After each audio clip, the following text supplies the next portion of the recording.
오늘은 하나님과 돈, 재물이죠. 하나님과 돈이라는 제목으로 말씀을 전하도록 하겠습니다. 제가 전에도 한번 말씀을 드렸지만, 이 돈, 만몬신의 그 위력은 대단합니다. 이제 현실적이고 즉각적으로 도움이 되기 때문에. 그러니까 이제 쉽게 말하면은 하나님은 우리에게 어음을 주십니다. 6개월 뒤에 이제 돈으로 바꿀 수 있는 어음을 주면 마귀는 현찰을 딱 줘요. 바로 나타나니까. 이제 어음이 만약 6개월이 아니라 60년 뒤에 준다 그러면 이 봐도 또 지금은 종이에요. 60년 뒤에 현찰로 바꿀 수 있으니까. 이 종이가 현찰로 바꿀 수 있다는 믿음이 없으면 사실은 이거 받아서 뭐 하냐. 이 세상 사람들은 그거 항상 불안한 게, 부도 나버리면 못 찾는 거거든요. 종이로 날아가니까. 그래서 이제 즉각적이고 현실적이라는 것은 바로바로 이렇게 현금으로 주는 것이고, 하나님은 약속으로 주는데, 그럼 현찰 10만 원 하고 10억하고 얻은 게 좋냐? 사람의 지식에 따라 달라요. 종이 쪼가리 필요 없고 현찰 주세요, 이런 사람도 있을 것이고, 생각해보면 물어볼 게 뭐 있냐고, 달라고, 돈이 많으니까. 근데 이 이제 성경 말씀에도 보면, 잠언 14장에 보면 돈의 위력을 설명하고 있습니다. 그 세상 사람들이 다 돈을 사랑하고 따라가는 이유가 있습니다. 잠언 14장 20절 말씀을 보면, 한번 같이 읽겠습니다. 잠언 14장 20절 시작. 가난한 자는 이웃에게도 미움을 받게 되나 부유한 자는 친구가 많으리라. 자, 가난한 사람들은 이웃에게 업신여김을 당합니다. 아주 무시를 당합니다. 밉다는 말을 부드럽게 한 게 업신여기는 거예요. 무시하는 거예요. 이야기해도 들은둥만둥하고 불러도 대답도 잘 안 하고 이제 뻔뻔하고. 근데 이제 부자에게는 많은 친구가 따른다. 가만히 있어도 사람들이 와서 선물도 주고, 이게 선물인지 뇌물인지 모르지만 해가지고 자꾸 친해지려고 애를 쓰는 게, 이제 부스러기라도 하나 먹으려고 이제 달라드는 사람이 많다는 거죠. 그것이 현실적으로 나타나는 돈의 위력이에요. 그럼 내가 무시당하고 미움받으면 기분이 상하니까 그 돈을 이제 있는 채 해야 되는 거예요. 없으면 당장 바로바로 나타나니까, 현상적으로. 19장을 보겠습니다. 잠언 19장 7절에 보면, 이게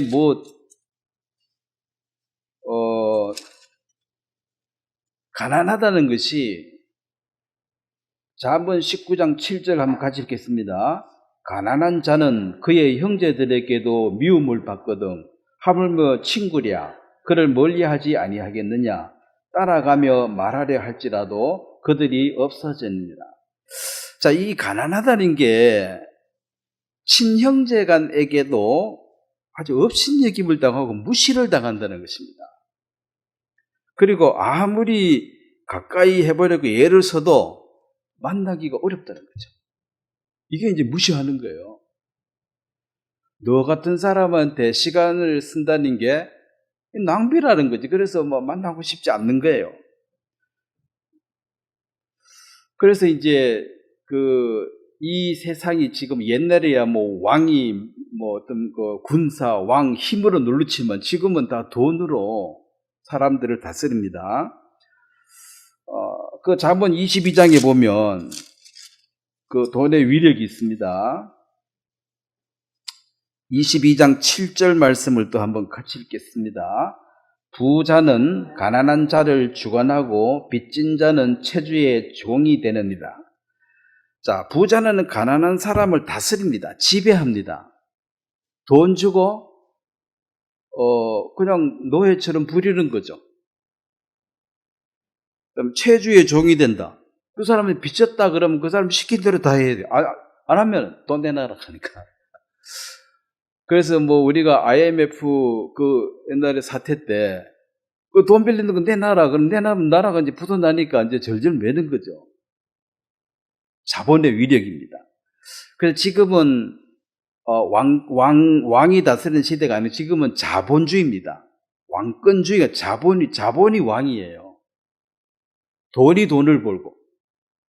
그래서 이제 사람들이 이렇게 돈에 버금가는 것이 하나님. 그러면 하나님을 믿을 것이냐, 돈을 믿을 것이냐 여기 섰는데 사람들의 얕은 생각으로 현찰 주고 바로바로 나타나는 돈의 위력이 낫지. 하나님의 위력은 약속된 거지만 어음처럼 지금 당장 주어지는 거 아니니까 모르겠고. 그래서 이제 구원받은 의인이라도 자, 시편, 그 앞에 시편 73편을 보겠습니다. 구원받은 사람이라 할지라도 인생의 가치관, 인생의 그 판단 기준, 자기 그 인성이라 그러죠. 그걸 잘못 잡으면 시험 들 수가 있습니다. 구원받아도 돈 때문에. 시편 73편 2절 말씀을 제가 읽겠습니다. 나는 거의 넘어질 뻔하였고 나의 걸음이 미끄러질 뻔하였으니 이는 내가 악인의 형통함을 보고 오만한 자를 질투하였음이니로다. 그들은 죽을 때에도 고통이 없고 그 힘이 강건하며 사람들이 당하는 고난이 그들에게는 없고 사람들이 당하는 재앙도 그들에게는 없나니. 자, 이게 무슨 말이냐면 악인을 이렇게 살펴보니까 그 교만한 마음, 돈 가지고 막 의시되고 그게 질투가 나더라. 이 말은 나도 저래 됐으면 좋겠다. 나도 좀 사람들에게 존중받고 너 그랬으면 좋겠다. 그 돈 가진 사람이 교만하죠. 그 교만을 내가 질투했다는 거죠. 그걸 갖고 싶어 한다는 거죠. 그 다음에 그 일생을 보니까 일평생 고통도 없고 건강하게 잘 살고 그 5절에 보면 병도 안 걸고 병으로 고생한 일도 없고 그 다음에 12절에 보면 자 12절을 한번 같이 읽겠습니다. 볼지어다 이들은 악인일이라도 항상 평안하고 재물은 더욱 불어나도다. 그런데 이 악인들은 언제나 평안하게 잘 살 뿐 아니라 재산이 날로 늘어만 가는 거죠. 그러니까 이걸 보면은 사람들이 현실적인 이 돈을 추종할 수밖에 없고 구원받은 사람이라 할지라도 그 2절에 나는 거의 미끄러지면 거의 시험 들어가지고 하나님을 버릴 뻔했다. 그걸 미끄러진 사람도 많아요. 돈 때문에 버려버린 사람. 대표적인 사람이 누굽니까? 카론 유다죠. 돈하고 예수님하고 정월질 해보니까 돈이 낫다 이거지. 예수 버려버렸습니다. 예수님 십자가에 죽는다 하니까. 왕 된다 했으면 따라가서 한 자리 하고 있을라 했는데 죽는다 하니까 따라가서 뭐 하냐는 거지. 돈하고 바꿔버렸습니다. 이게 이제 이 종교가 태동되는 원인이 됩니다. 종교는 기복을 이 복을 받으려고 하는데 내 힘으로 안 되니까 비는 거죠. 누구한테 비는지 빌어가지고 좀 부처되게 해달라는 거죠.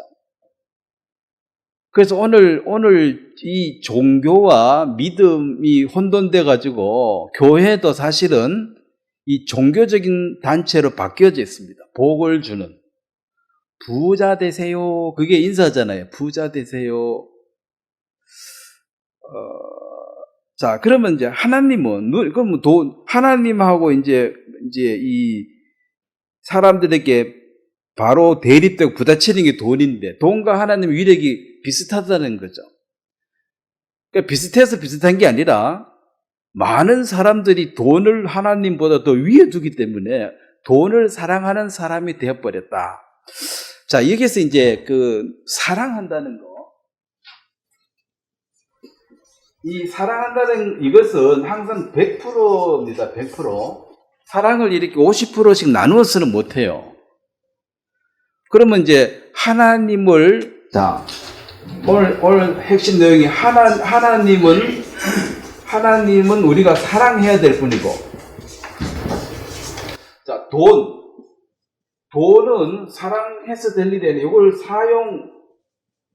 잘 이용하는 것이 이 돈의 목적이에요. 자, 하나님을 사랑하는데 돈을 잘 이용하고 사용하는 것이 지혜로운 청지기의 삶의 모습이고, 만약에 반대로 돈을 사랑하고 하나님을 돈 버는데 이용하고 사용한다면 이건 종교인이 되는 것입니다. 이해했습니까?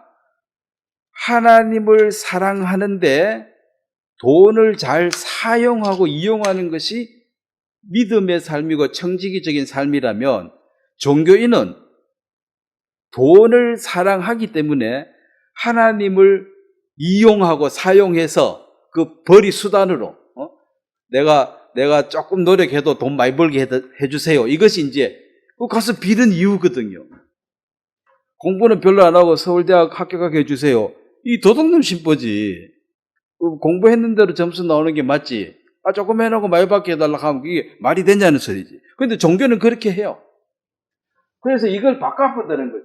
하나님을 사랑하라 했는데 돈을 사랑해버리니까 돈은 사용해야 됩니다. 잘 사용해야 되는 거예요. 이걸 사랑의 대상이 아닙니다. 그래서 나중에 이야기했지만 부하려 하는 자들, 부자가 되려고 애쓰는 사람은 돈을 사랑한다. 자, 이 무서운 것입니다. 사랑한다는 것은 내가 자식을 사랑하면 자식을 위해서 뭐든지 할 수 있습니다. 자식이 배고파 죽겠다 그러는데 길거리 가서 장사를 할 수 있죠. 시장 가서 장사할 수도 있고, 그것도 안 되면 식당 가서 밥 얻을 수도 있습니다. 남은 밥 달라해서 나는 자식은 먹여 살려야 되니까. 자식을 위해서 뭐든지 할 수 있는 그게 이제 사랑이에요. 사랑은 그 상대를 나보다가 더 중하게, 나보다 더 귀하게 여기고 그 헌신하는 것을 자원하는 마음으로 즐거움으로 무한정할 수 있는 것입니다.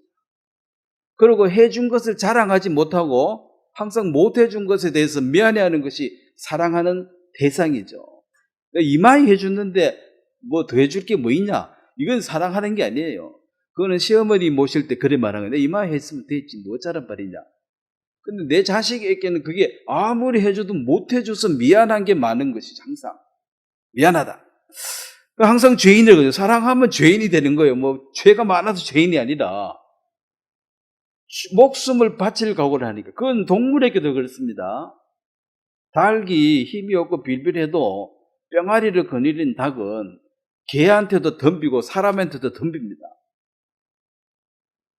그러니까 이제 그 개체를 보존하는 자기를 지키는 요거 보존하고 종족을 이제 다시 유전해야 되니까 이게 전달해야 되는 세대 전달을 지키려는 그 본능이 있는데 어미가 된 짐승들도 그 새끼를 위해서 목숨을 겁니다.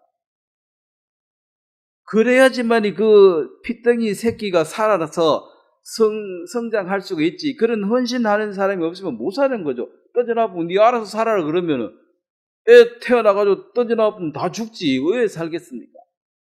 근데 그게 이제 사랑을 다 할 수 있다. 그러면은 아까 이거 돈의 위력이 이렇게 엄청나기 때문에 돈을 사랑하는 사람은 돈을 위해서 뭐든지 할 수 있습니다.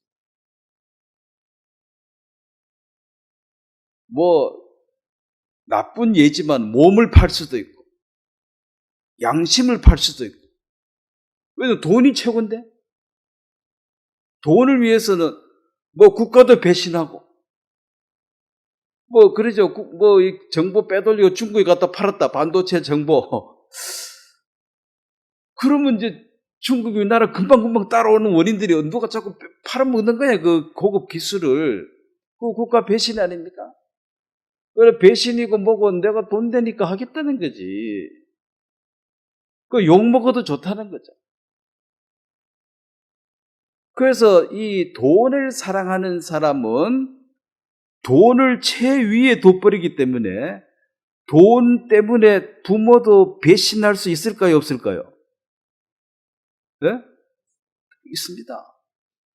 자식도 내버릴 수 있어요. 귀찮으면. 그래서 전도서 말씀은 사람이 일평생 미친 마음을 품다가 그 미친 마음이라. 나중에 이제 죽을 때 죽음 돼가지고 욕심 버리고 정신 차리고 가만히 생각해보면 내가 미쳤지. 왜 그런 짓을 했냐. 그렇지만 그때는 돈의 위력에 빠져가지고. 한국에는 이런 일이 없기를 바랍니다만, 미국 같은 슈가 데디라고. 슈가가 설탕입니다. 달달한 데디, 아빠인데. 늙은 돈 많은 할아버지가 그 여대생들을 돈 주고 성을 사는 거죠. 스폰서를 한 달에 내가 뭐 얼마 줄 테니까 내가 부르면 와라는 거지. 그걸 서로 하려고 난리래. 한 달에 500만 원, 1000만 원 준다는 거죠. 그거 받아가지고 뭐하게? 이제 백 사고, 좋은 옷 사고, 신발 사고, 좋은 차 사고, 그럼 이제 폼 쫓고 다니겠다는 거지. 그럼 돈이 최고니까. 그 돈 없으면 무시당하고, 사람들 가까이 가면 자꾸 도망가고 친구도 안 할락하니까, 그 보기에 수단 방법을 가리지 않고 돈만 가지면, 자, 그런 사람들은 돈 주면 살인도 할 수 있겠어요, 없겠어요? 그런 사람 뭐라 그래요? 청부살인업자. 그 직업이에요. 그 양심은, 그 사람 양심은, 사람에게 양심을 빼빼려면 이 육체는 동물하고 똑같습니다. 짐승의 육체를 가지고 있는데 그 양심이 작동해야지 사람이에요. 그 양심도 없으면 짐승하고 같으니까 다 할 수 있습니다. 이것이 돈을 사랑하는 사람들의 병폐입니다. 그 옛날에는 뭐 인신매매가 잡아가도 강제로 이렇게 술집에 팔아먹고 했는데 요즘은 그렇게 할 필요가 알아서 온대요. 알았어. 한 달에 얼마 벌 수 있냐? 여기 오면. 그래가지고 이제 싸가고 시집 갈 때는 이제 또 딴 데 가는 거지. 얽힌 뭐야? 그 장가 잘 가야 돼요. 그런 사람 만나면은. 골치 아파. 왜냐면은 그 사람들의 가치관은 돈이 최고야. 돈 좀 있어서 시집 왔는데 이 사람이 돈이 없고 빌빌거리면은 그날로 끝이라. 또 더 많은 사람, 돈 많은 또 글로 가버리죠. 그래, 가정도 하나의 자기의 수단으로, 결혼도 수단이고, 장사고, 이익이고, 비즈니스죠. 자, 그러면은 그 돈의 위력을 말했다면, 그러면 하나님은 어떤 분이냐? 자, 역대상 29장을 보겠습니다. 구약성경 역대상. 이제 다윗이 일평생 하나님을 경험하고 죽기 얼마 전에 이제 이 자기의 인생을 돌아보면서 한 말입니다. 역대상 29장 12절을 보겠습니다. 12장 같이 읽겠습니다. 부와 귀가 주께로 말미암고 또 주는 만물의 주제가 되사 손에 권세와 능력이 있사오니 모든 사람을 크게 하심과 강하게 하심이 주의 손에 있나이다. 하나님의 능력은 천지를 창조하셨을 뿐 아니라 지금 현 역사, 이 인간사를 실제로 관여하고 있다는 것입니다. 그래서 하나님이 부자 될 사람에게는 부자를 시켜줍니다. 그러니까 부하려 하는 자들, 이 말은 부자 되기 위해서 수단과 방법을 안 가리는 사람이라는 거죠. 그런데 부자가 되는 것은, 내가 성실하기 위해서 부자가 되는 것은 하나님이 주신 복이에요.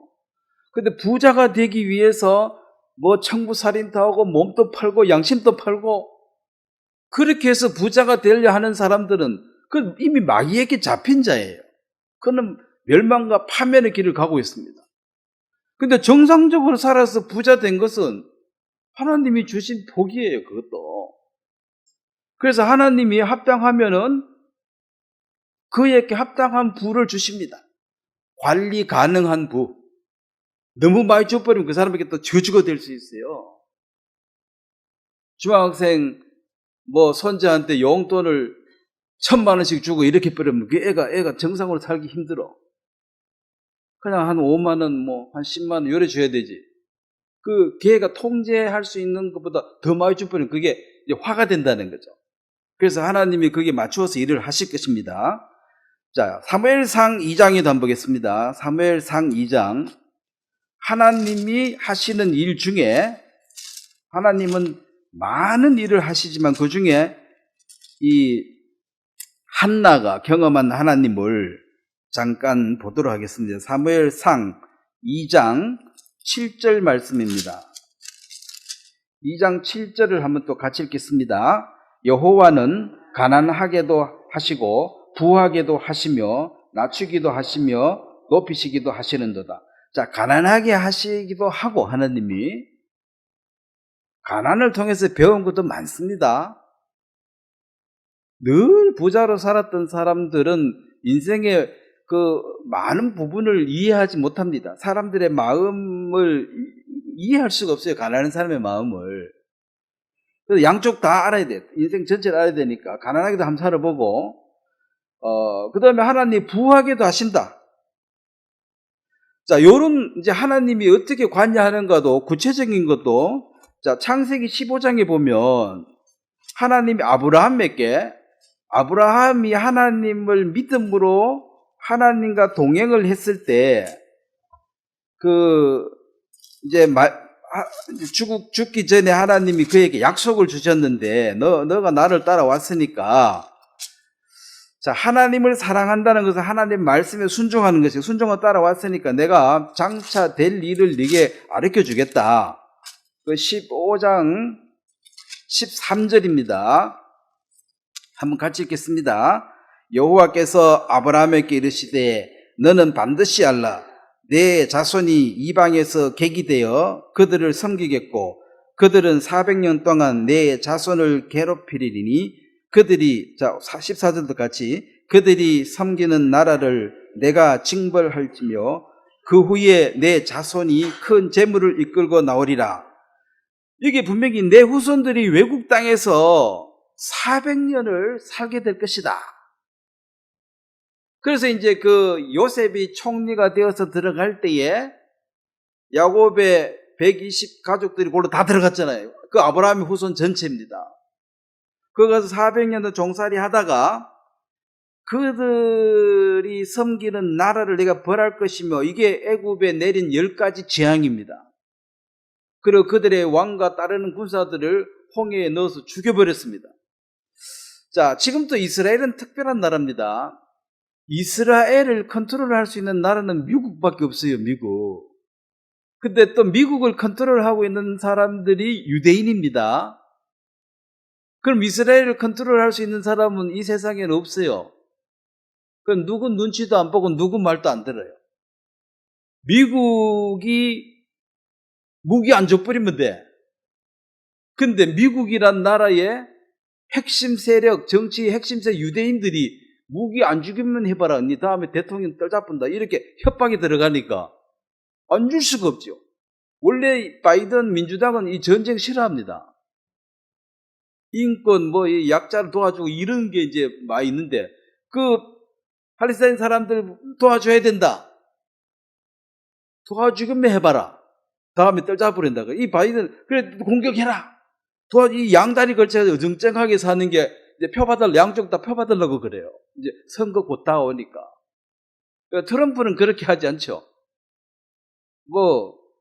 가난한 사람들보다도 미국 사람들이 잘 살아야 되니까 이민도 못 들어오게 담 사가지고 막아버리라. 못 들어오게. 그쪽에서 한 달에 1,000명씩 들어온다고 엄청 많이 난민들이 막 들어오니까 담 사가 막아버렸대요. 멕시코 쪽으로.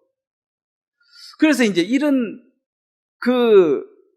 후손들이 그 하나님이 지금 관여하는 게 여기에 내 400년 동안 그거 살아라. 종살이 해라. 거기 보면은 괴롭힐수록 그들이 더욱 번성하더라. 괴롭힐수록 더욱더 자식을 많이 낳더라 그 말입니다.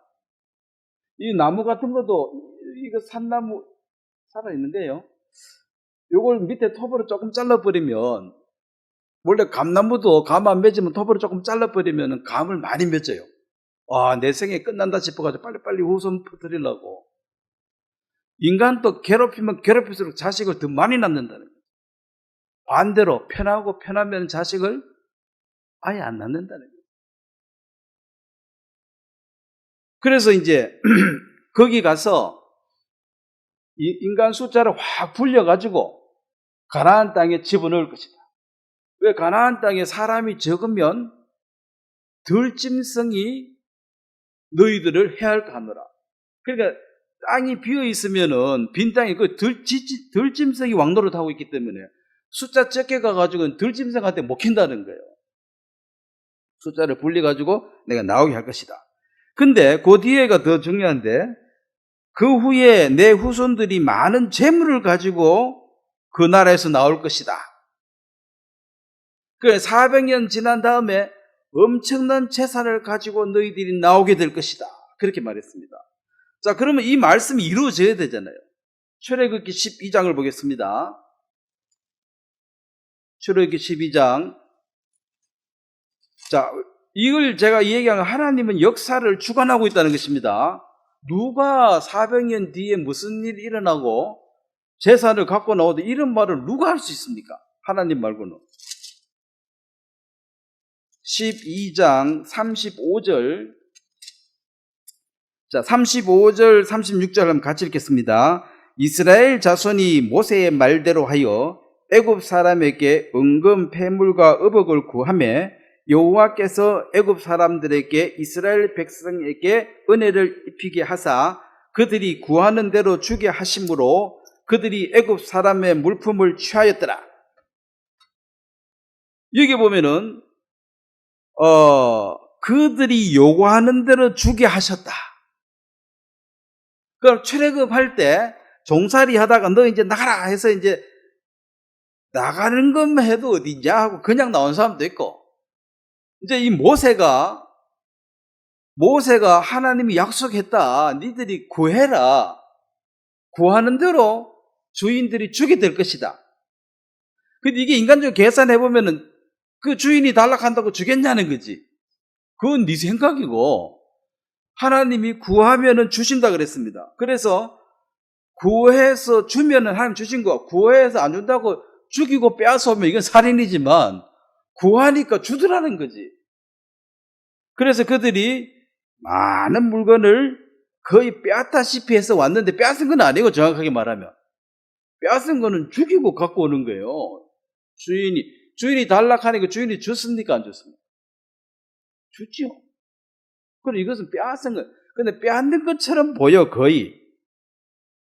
그래서 빼앗은 건 아닙니다. 여러분들이 누구한테 돈 좀 달라, 뭐 도와달라고 해서 주면 하나님 주신 거고, 안 준다고 패고 죽이고 이렇게 하면 강도가 되는 거예요. 그래서 하나님이 역사를 주관해서 얼마든지 부자 되게 할 수도 있다.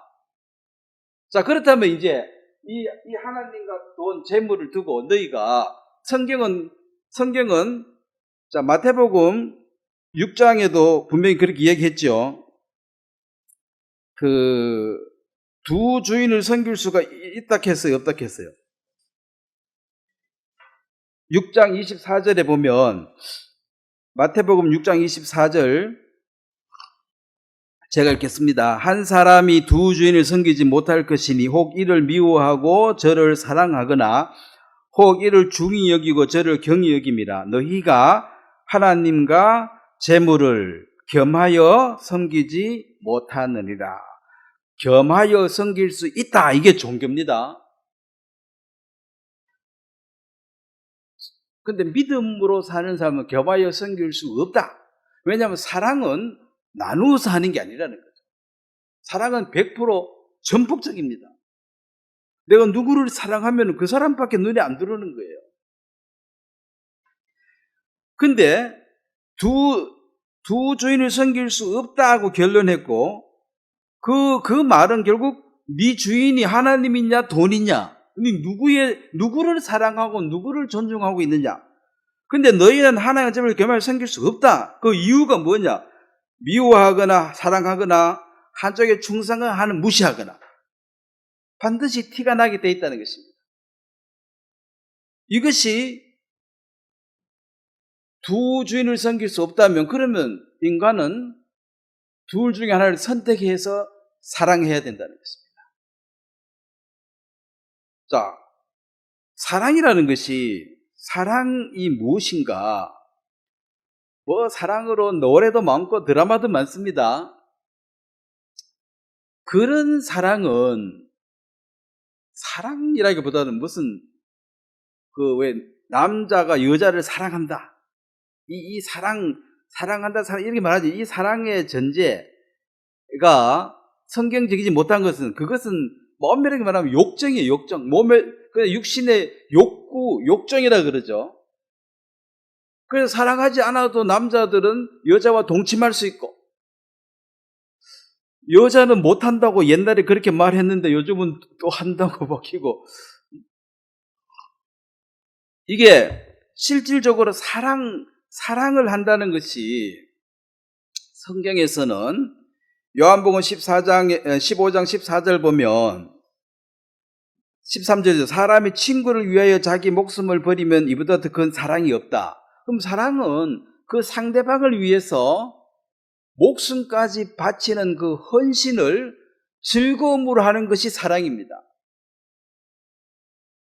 그냥 내 육체의 욕구를 채우는 게 사랑이 아니고, 그리고 여자들이 잘 봐야죠. 남자가 사랑하는 사람 말해도 이게 욕적으로 그러는 건지 정말 사랑하는 건지 그 구분 못하면 나를 위해서 네 목숨 바칠 수 있나? 그래서 여자들이 이제 시험해 보려고 하늘에 별 한번 따보라 그랬죠. 그 뭔 따오는 거 알지만 그렇게 목숨 바치고 한번 해볼 마음이 있냐는 거죠. 말이라도 어때? 그러면은 한번 재고해 봐야 된다는 거예요. 뭘 할 수 있느냐? 그래서 이 사랑한다는 것이, 자, 요한복음 14장 예수님 말씀했습니다. 누구를 사랑한다?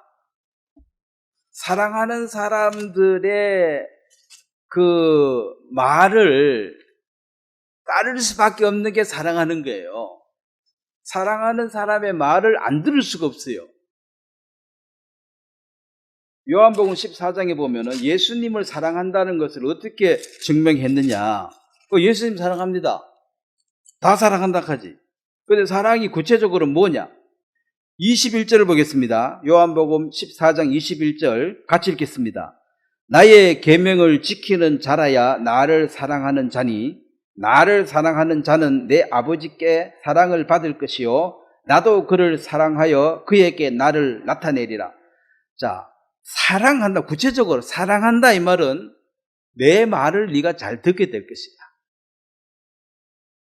자, 여러분이 자식을 사랑하면 자식이 운동화 사주세요, 세발 자전거 하나 사주세요 그러면은 돈 있으면 사줄 수밖에 없어요. 너무 돈 훔쳐서 못 사오니까 돈이 없어가지고. 근데 그 말을 듣는 순간 그걸 지키기 위해서 노력할 수밖에 없어요. 그래서 미워하는 사람이 사주세요 그러면 신경도 안 쓰죠. 안 그래도 미워 죽겠는데 뭘 사다. 근데 예수님을 사랑한다는 것이 구체적으로 뭐냐? 사람 다 예수님 사랑한다 그래요. 나의 계명, 예수님의 계명은 뭡니까? 하나님을 사랑하고 이웃을 사랑하라. 사랑 하나밖에 없어요. 하나님을 사랑해라. 그런데 돈을 사랑해버리면 이거 예수님 앞에는. 그래서 바리새인들이 비웃어버린 거죠. 돈이 최고인데 뭔 소리 하는 거야? 그게 종교인입니다. 종교인은 돈과 하나님 겸하여 섬겨야 돼. 그래서 그 탐심이 우상 숭배다. 골로새서는 이 말씀도, 이 탐심이라는 것은 인간이 기본적으로 취하고자 욕심이 있어요, 없어요? 그게 아니고, 여기 탐심은 지나친 욕심이다. 내가 저 차를 갖고 싶다. 이 마음을 가져도 되지. 근데 차 운전수 죽여버리고 내가 빼앗아 와야지. 이게 지나친 욕심이에요.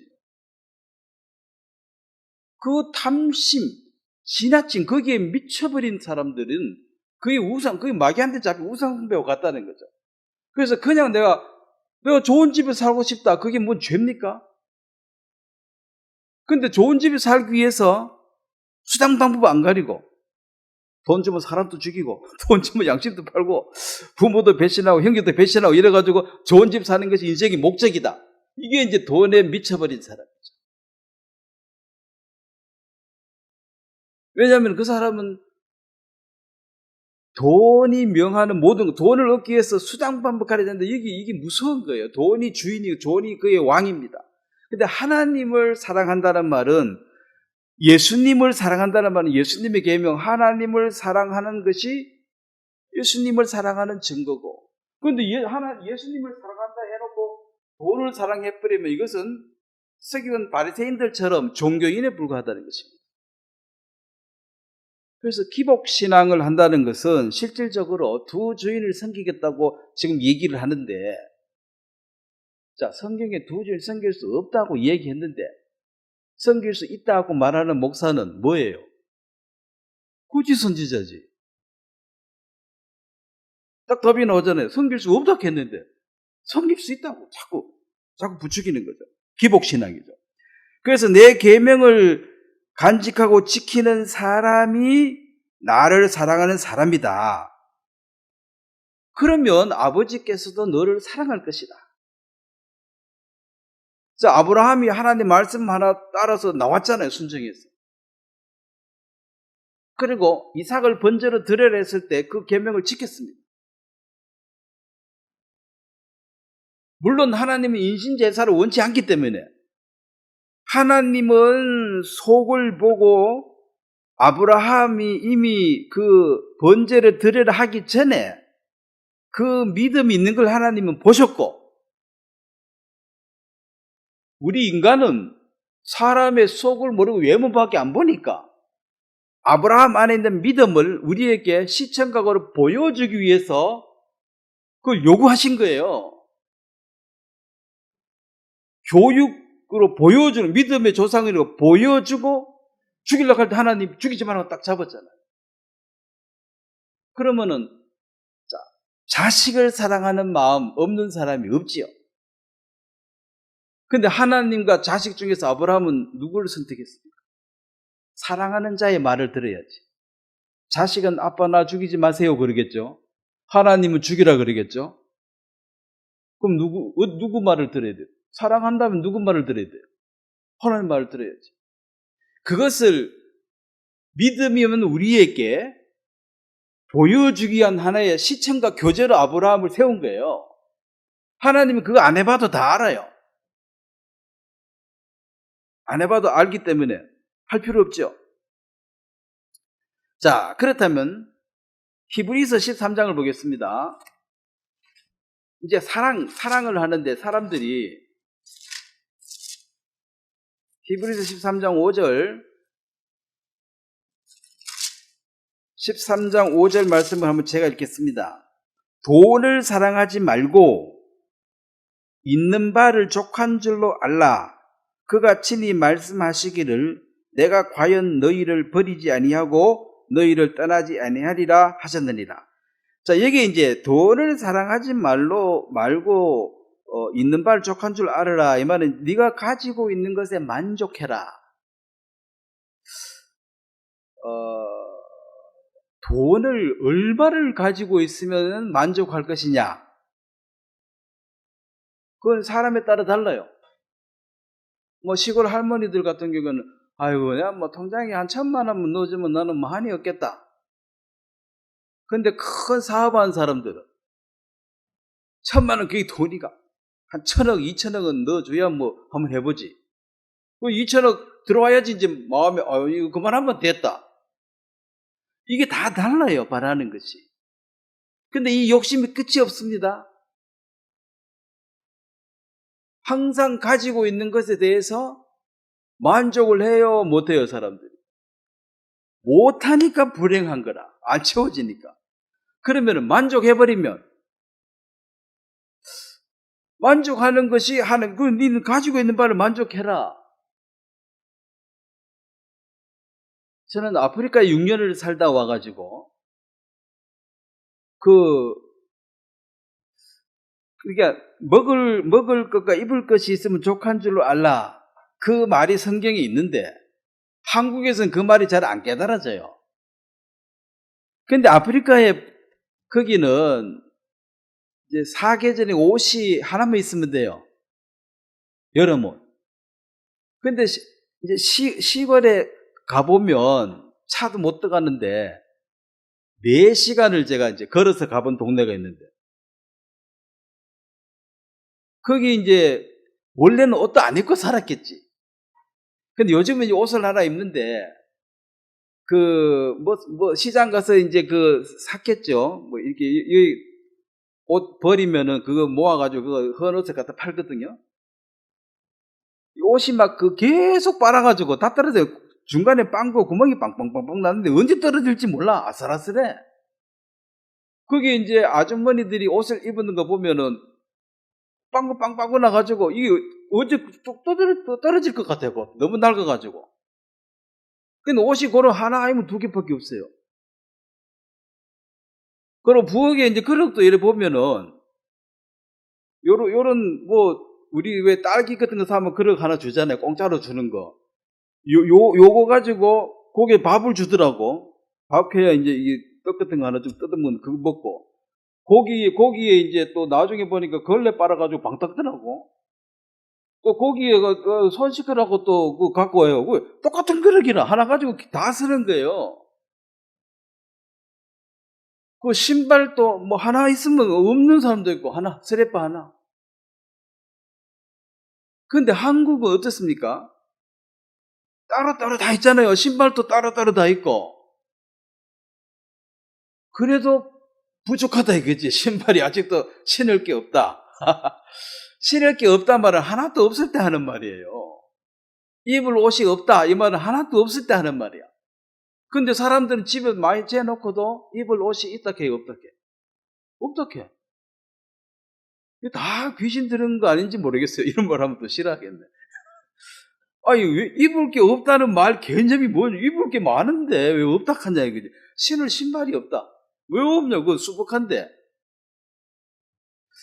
그러니까 이제 하루에 밥 한 끼를 먹을 수 있고 입을 옷이 있다는 그것이 그들에게는 행복한 거야. 제가 거기에 쭉 살다 보니까 한국에 오면 왕처럼 사는 거예요. 옷이 떨어져 내리는 말은 없잖아. 옷은 항상 새 거잖아요. 항상 새 거. 신발도 항상 새 거라. 그래도 차 안에 저도 세레빠 있고 운동화 있고 스투커도 있고 이런 삶이라는 거죠. 그러니까 돈을 사랑한다 이 말은 돈을 사랑하게 되어지면은 하나님을 사랑해야 되는데 돈을 잘 사용해서 이것은 피조물이니까 하나님의 창조니까 창조주 하나님을 사랑하고 섬기는 게 맞지 만들어진 물건에 대해서 섬기고 사랑한다는 것이 이것은 이제 바뀌어버렸다는 거죠. 하나님을 섬길 인간이 마귀를 섬기는 것처럼 이게 바뀌어버렸다. 그래서 하나님이 나를 지키시고 보존해 주신다는 그 믿음을 가지고 있을 때 더 필요하면 더 주신다는 믿음. 더 필요하면 더 주신다는 믿음입니다. 자, 디모데전서 6장도 한번 보겠습니다. 디모데전서 6장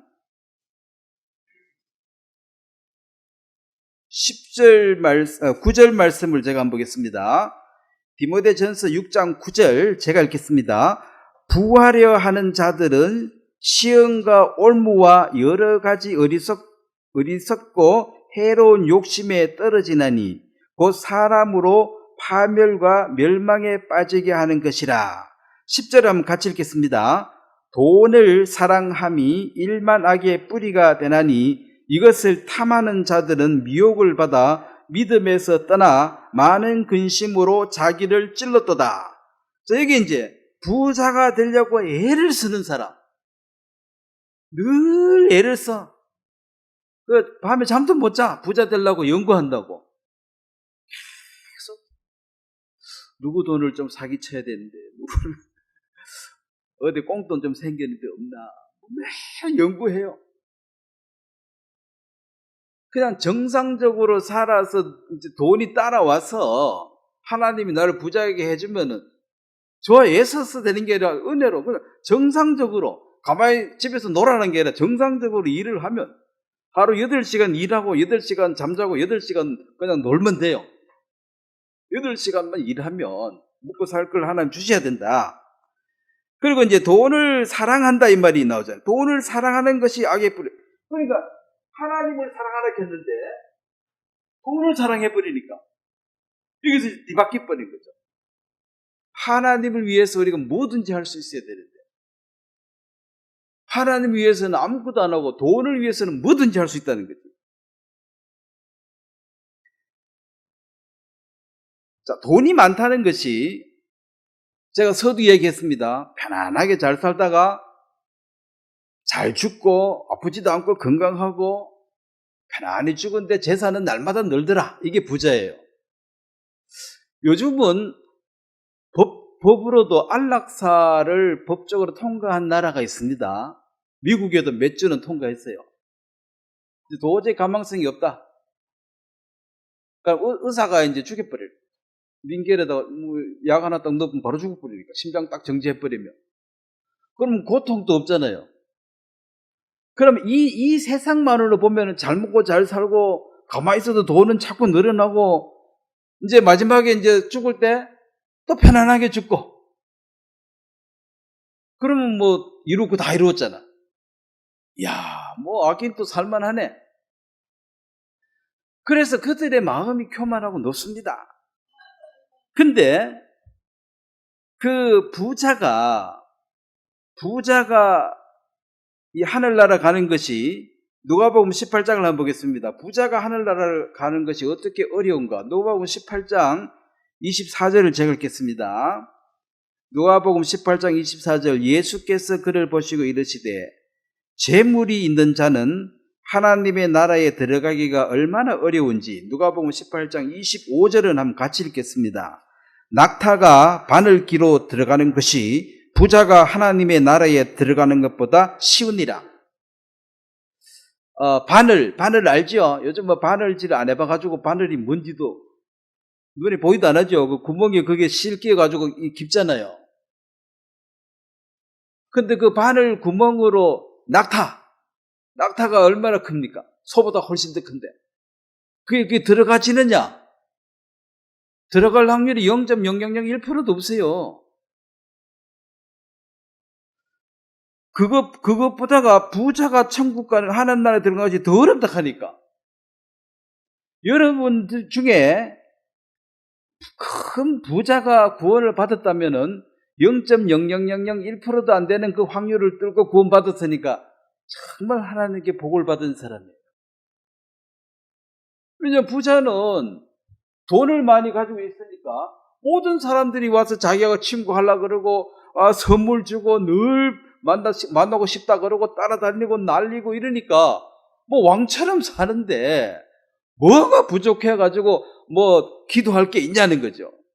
그리고 너 회개해라 하면 회개를 뭘로 합니까? 잘 살고 있는데. 그럼 지옥 갈 확률이 99.99%라는 거죠. 근데 간혹 부자도 구원받지요. 간혹 부자. 근데 여기 대부분은 가난합니다. 저를 포함해서. 그래서 가난한 사람들이 천국 갈 수 있는 확률이 굉장히 높다. 근데 가난해도 요즘 또 교만하더라고. 가난해도. 뭐 요구가 많고 불만이 많아요. 가난한 사람은 그냥 주면 감사하다. 옛날에 거지처럼 밥 한 술 주면 감사합니다. 왜 한 술밖에 안 주노? 2술 주지. 니들은 많이 먹고 나는 따지고 요즘 가난한 사람들은 뭐 주는 데도 감사 안 하고 더 안 준다고 막 뭐라 하고 이 나쁜 놈들 감옥에 넣어야 된다 하고 이런 가난한 사람들이 그거 받기 어렵죠. 그리고 이제 누가복음 16장에 그 앞에 보면 이 결정을 해야 되는데 사람이 누가복음 16장 19절에 보면 잘 아는 말씀입니다. 한 부자가 있어 자색옷과 고운 베옷을 입고 날마다 호롭게 즐기더라. 그런데 나사로로 이름은 한 거지가 헌데투성이로 그의 대문 앞에 버려진 채. 자, 이거 아주 대조적이죠. 자, 부자는 좋은 옷을 입고 날마다 즐겁게 호화스럽게 살다가 또 편안하게 죽는 이 부자의 길이 있고, 그 부자는 부자가 좋은 게 이 세상에서 부자는 평생 아주 편안하게 살고, 그 다음에 죽을 때도 고통이 없이 죽더라. 일평생 파티하고 산다. 어쨌든 일평생 파티하고 산다고 보면 돼. 부자는 일어나가지고 오늘은 뭐 맛있는 거 먹을까, 어디 가면 재미있을까, 그것밖에 연구 안 하니까. 이렇게 사는 부자가 있고, 그 다음에 이 거지는 가난한 자죠. 이 나사로는 이거 반대라. 놀아줄 사람 한 명도 없겠죠. 돈만 없어도 친구 하나도 없는데 몸에 헌데가 나가지고 냄새나고 더럽고 그런데 누가 친구 하나 하겠습니까? 나사로 친구는 개밖에 없어요. 개가 와서 할때 줄란가 몰라. 그럼 요 둘 중에 하나를 선택해라. 너가 거지 나사로처럼 살더라도 천국 가는 게 좋냐? 아니면 부자처럼 땡땡땡 날마다 파티하고 살다가 지옥 가는 게 좋냐? 두 길이 있다. 하나를 선택해라. 잔인한 선택입니다. 하나를 하라는 거죠. 거기서 내가 거지 나사로처럼 살더라도 하나님 나라에 가는 게 좋다. 이게 회개한 겁니다. 근데 아무리 천국이 좋아도 그래는 못해. 이런 사람 복음 다 들어도 안 믿어져. 복음 다 들어도 안 믿어져요. 왜? 회개를 안 했거든. 그래서 선택하라 그러면 사람들이 선택하기가 굉장히 힘들죠. 고통스러워합니다. 근데 여러분들이 내가 거지 나사로처럼 살더라도 하나님 나라에 가는 것이 훨 낫다고 인정한 그것이 회개고, 그 엄청난 선택을 한 그것이 하나님의 은혜라는 거죠. 그러니까 이 길을 선택할 확률이 99.9%예요. 머리 달렸으면 더 이거 선택 안 하겠습니까? 근데 이제 하나님의 약속은 어음으로 줬어요. 60년 뒤에 백지슈퍼다. 네 원하는 대로 다 줄게. 이런 논리거든. 근데 60년 어느 천년에 기다리냐. 지금 현찰 주는 게 좋다. 자, 하나님이 그 열왕기상 솔로몬에게 한 약속을 한번 보겠습니다. 열왕기상 11절, 열왕기상 3장 11절 제가 읽겠습니다. 열왕기상 3장 11절. 이에 하나님이 그에게 이르시되 네가 이것을 구하는도다. 자기를 위하여 장수를 구하지 아니하며 부도 구하지 아니하며 자기 원수의 생명을 멸하기를 구하지 아니하고 오직 송사를 듣고 분별하는 지혜를 구하였으니 내가 내 말대로 하여 네게 지혜롭고 총명한 마음을 주노니 너 앞에서 너와 같은 자가 없었거니와 내 뒤에도 너와 같은 자가 일어남이 없으리라. 13절을 한번 같이 읽겠습니다. 내가 또 네가 구하지 아니한 부귀와 영광도 내게 주노니 내 평생의 열왕들 중에 너와 같은 자가 없을 것이라. 자, 보통 사람들은 오래 살게 해달라, 그 다음에 부자 되게 해달라, 원수 좀 죽여달라. 여러분, 원수 저거 좀 어디 가다 차에 받쳐 죽었으면 좋겠다 싶은 사람도 있지요, 살다 보면. 근데 그런 원수들이 많지요. 근데 보통은 이제 그 세 가지 구한다는 거죠. 오래 살고 부자 되고 원수 좀 죽여달라. 근데 솔로몬이 구한 것은 그게 아니라 하나님의 백성을 다스릴 지혜를 달라. 그래서 그 구함이 하나님 마음에 쏙 들어가지고 네가 구하지 아니한 것이 뭡니까? 이게 이제 부귀영화야. 그걸 내가 네한테 주겠다.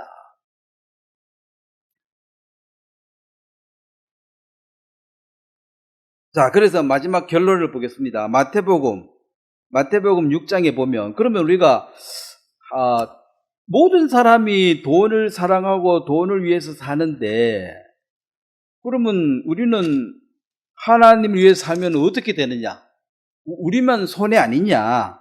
그런 생각이 들 수밖에 없죠. 그런데 하나님이 마태복음 6장 32절 제가 읽겠습니다. 이는 다 이방인들이 구하는 것이라 너희 하늘 아버지께서 모든 것이 너희에게 있어야 할 줄 아시느니라. 자, 내가 필요한 것을 하나님이 아실까요? 모르실까요? 네? 다 아시죠? 여러분 자식들 뭐 필요한지 다 알잖아요. 그럼 미리 사주기도 하고 또 돈 없으면 뭐 사주기도 하긴 다 알잖아요. 능력이 없어서 그렇지.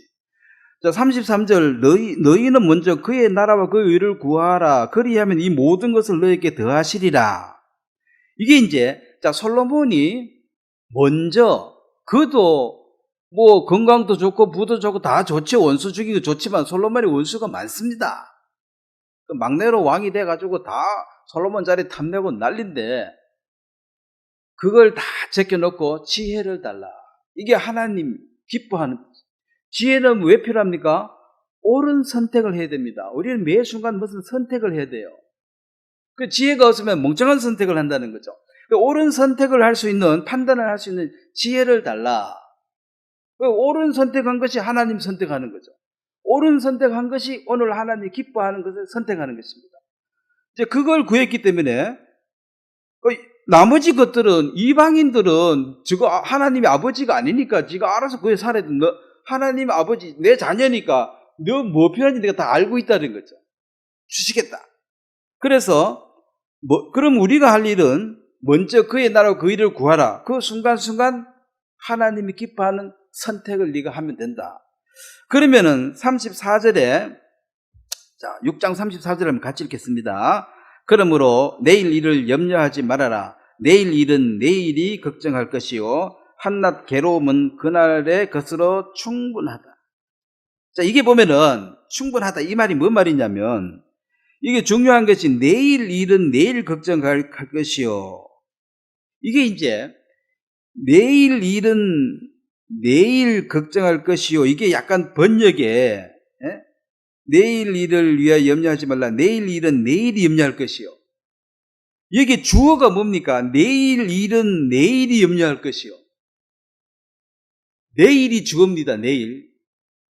그 내일이 영어로 tomorrow인데 tomorrow will take care of itself. 그러니까 내일이 내일을 염려할 것이다. 자, 이게 무슨 말이냐면은 사람들은 이제 하나님을 믿는 사람들이 염려는 앞으로 될 일에 대해서 염려잖아요.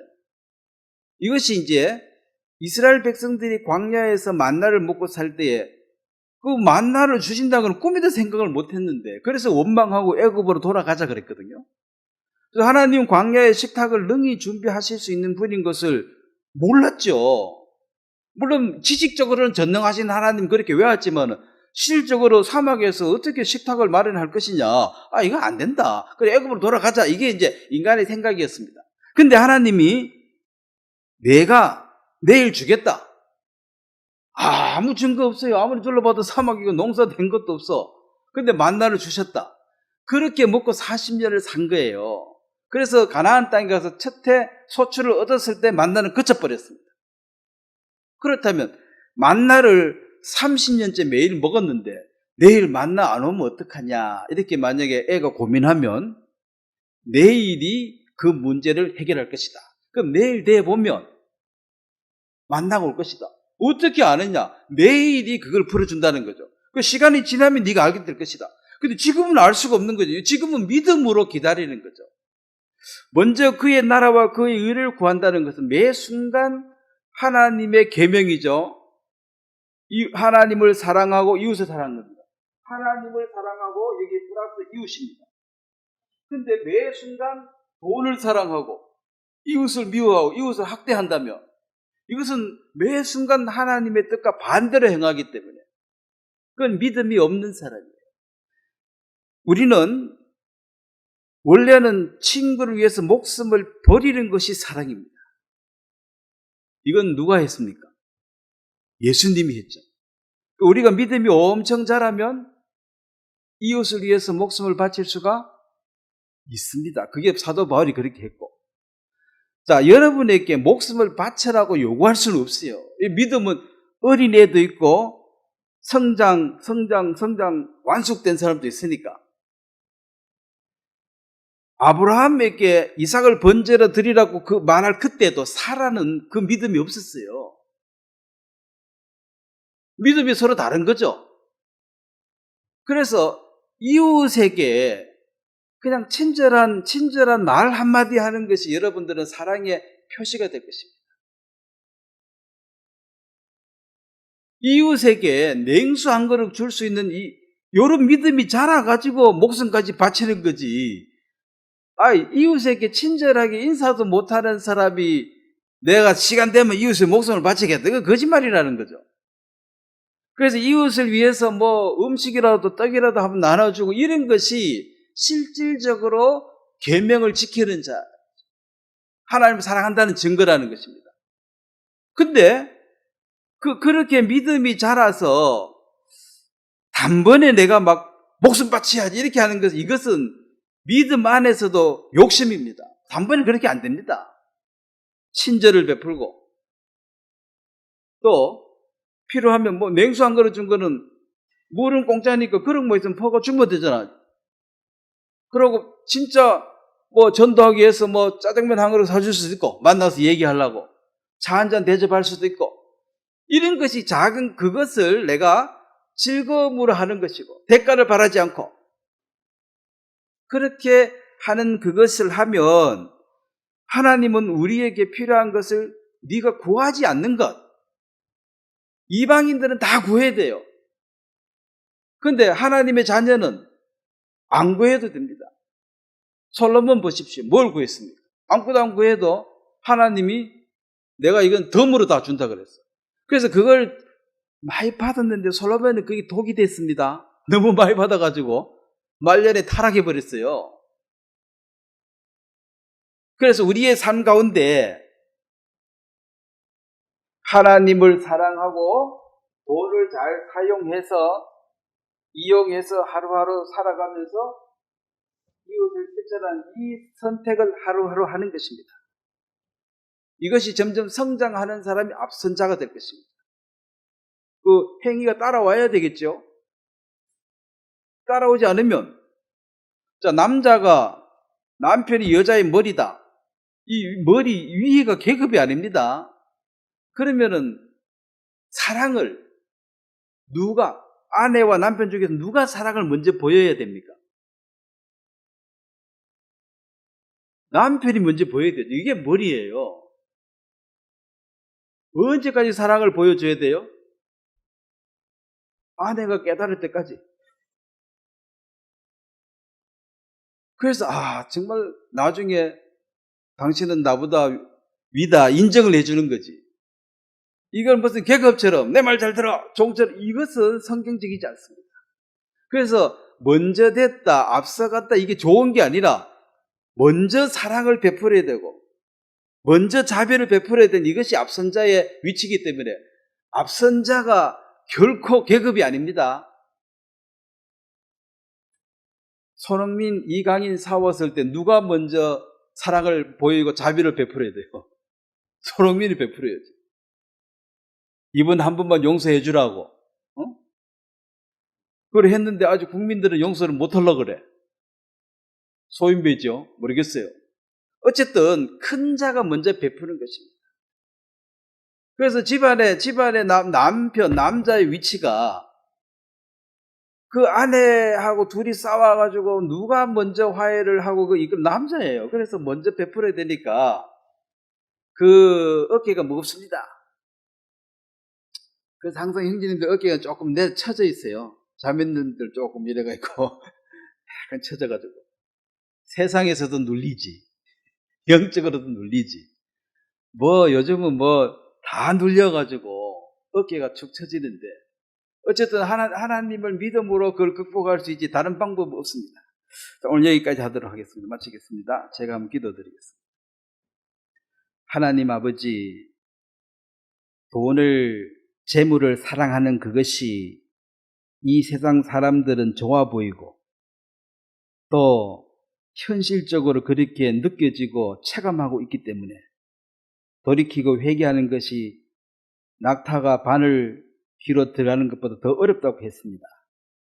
하나님, 저들에게 회개하고 이 귀한 복음을 받아들일 수 있도록 축복해 주신 것을 너무나 감사하고, 하나님을 사랑하고 이웃을 사랑하는 이 주의 계명을 하나씩 작은 것부터 실천할 수 있는 그 믿음을 주시고 행함을 주셔서 우리 주위의 사람들에게 착한 행실로 빛이 될 수 있도록 도와주시게 되길 바랍니다. 감사를 드리고 예수님의 이름으로 기도드렸습니다. 예, 수고하셨습니다. 마치겠습니다.